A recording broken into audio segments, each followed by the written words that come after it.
اللہ اللہ اللہ اللہ اللہ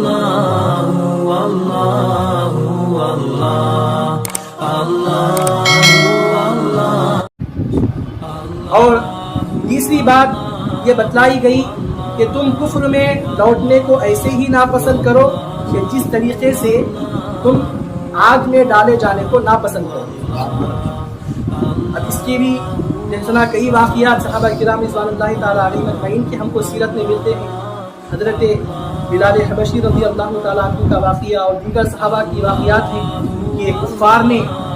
اسلام کو قبول کرنے کی وجہ سے ایسے مظالم کے پہاڑ ان کے اوپر کھائے۔ عرب کی وہ دھوپ، وہ تپتی دھوپ میں ننگے بدن ان کو لٹا دیا گیا، سینوں پر وزنی پتھر ان کو رکھ دیا گیا ان کے سینوں پر، لیکن پھر بھی صحابہ کرام رضوان اللہ تعالیٰ اجمعین کا ایمان ایک چٹان کی طرح مضبوط کہ دنیا کی مصیبتیں آتی اور ٹکرا کر اس سے ریزہ ہو جاتی، لیکن صحابہ کرام رضوان اللہ تعالیٰ علیہ اجمعین عہد کی صدائیں بلند کرتے ہوئے اور تھکتے نہیں تھے۔ اس کا ایک واقعہ میں آپ کے سامنے پیش کرتا چلوں کہ حضرت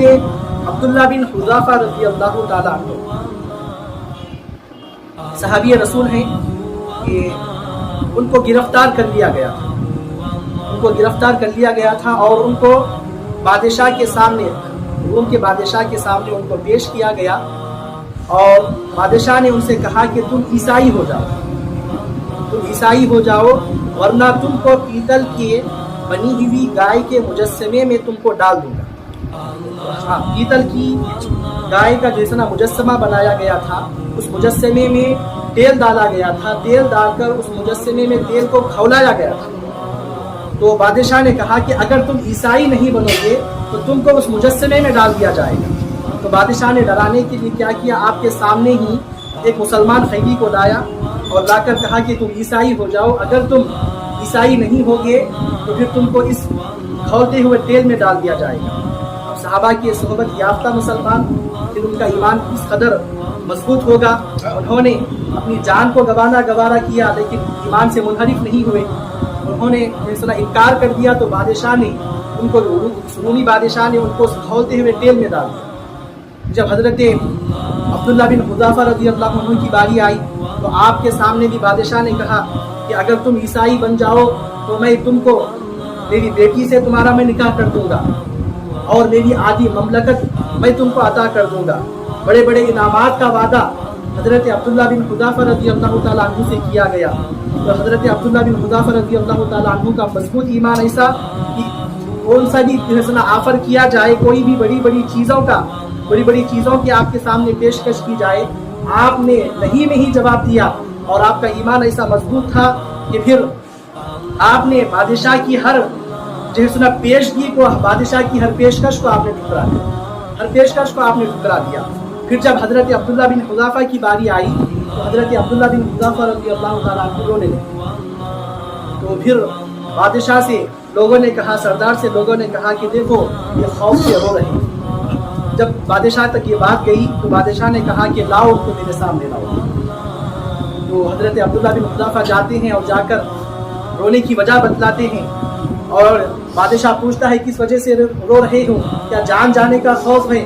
تو آپ کہتے ہیں جان جانے کا خوف نہیں ہے، کیا تم یہ سمجھتے ہو کہ تم مجھ کو کھولتے ہوئے تیل میں ڈالنے کے خوف سے میں رو رہا ہوں؟ ہرگز نہیں، بات ایسی نہیں ہے، میں اس وجہ سے رو رہا ہوں کہ اللہ نے اس عبداللہ بن حذافہ کے جسم میں ایک جان کو اللہ نے رکھا ہے جس کو میں اس کی جیسا راستے میں قربان کر سکتا ہوں۔ اگر اللہ میرے جسم پر موجود بالوں کے برابر بھی میرے جسم میں اللہ جان رکھ دیتا اور تم کو میرے اوپر مسلط کر دیتا تو ہر جان کو میں اللہ کی راہ میں خوشی قربان کرتا۔ تو صحابہ کرام رضوان اللہ تعالیٰ علیہ اجمعین کے ایسے واقعات، لیکن آپ دیکھیے موجودہ وقت کیا ہم سے تقاضا کر رہا ہے۔ ایمان اور اسلام اور شریعت کے ساتھ کمپرومائز کرنے کے حالات بنائے جا رہے ہیں، شریعت کے ساتھ مفاہمت کرنے کے حالات بنائے جا رہے ہیں۔ ہندوستان کے جو حالات ہیں، آپ صحابہ کرام کے واقعات دیکھیے، سلطنتوں کے وعدے ان سے کیے گئے، دنیا کی تمام دولتیں ان کے قدموں میں رکھنے کے لیے کہا گیا،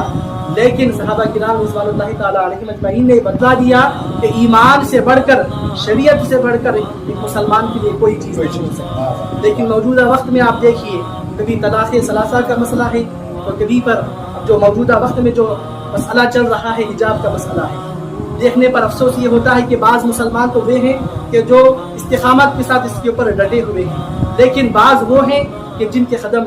لڑ کھڑا رہے ہیں، جن کے قدم ثابت قدم نہیں ہیں۔ تو عزیزان محترم، یہ مسلمان اپنی گردن تو کٹا سکتا ہے، یہ مسلمان اپنی جان، اپنا مال قربان کر سکتا ہے، لیکن دین مصطفی کا اور شریعت مصطفی کا سودا ہرگز نہیں کر سکتا۔ پھر صحابہ کرام رضوان اللہ تعالیٰ علیہم اجمعین کے وہ عظیم قربانیاں، بدر و حنین کے وہ جو واقعات ہیں، اور میدان کربلا میں اہل بیت نبوت کی جو عظیم قربانیاں تھیں، امام حسین رضی اللہ عنہ کے سامنے یزیدیوں نے کیا کیا پیشکشیں نہیں کی تھی، ہر چیز کی پیشکش کی گئی تھی، لیکن شریعت مصطفیٰ میں جو بدلاؤ، جو تبدیلیاں یزیدیوں نے کیا تھا، حضرت امام حسین رضی اللہ تعالیٰ عنہ نے اس کے ایک منٹ کے لیے، ایک لمحے کے لیے گوارا نہیں کیا۔ سارے خاندان نبوت کو